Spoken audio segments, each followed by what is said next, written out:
রে জীবনে এক সময় মানুষের স্কুটি চালাইতাম করি অনেক মনে আশা আসলো, কিন্তু মানুষের এরকম একটা স্কুটি যদি মানুষের কাছে মানে খুঁজতাম কইতা কি নিজের যোগ্যতা নাই, নিজের টাকা দিয়ে কিনো, আজকে বাইরে অনেক কষ্ট করিয়া দূরপ্রবাসে দেখিয়া আজকে ভাই একটা স্কুটি কিনছি।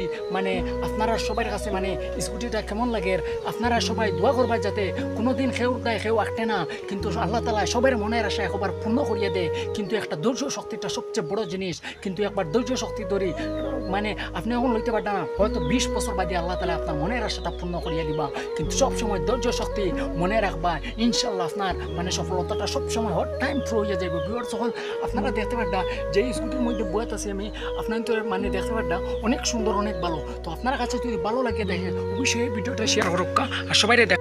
তো তো স্কুটিটা আপনারা দেখতে পারতেন নিশ্চয়, এই স্কুটিটা মানে অনেক ভালো, অনেক একটি জায়গাতেই টান লাগবে স্কুটি এমনি ফারি সিরি আগে দিয়ে 10 নল দূর হইলেও যাইব।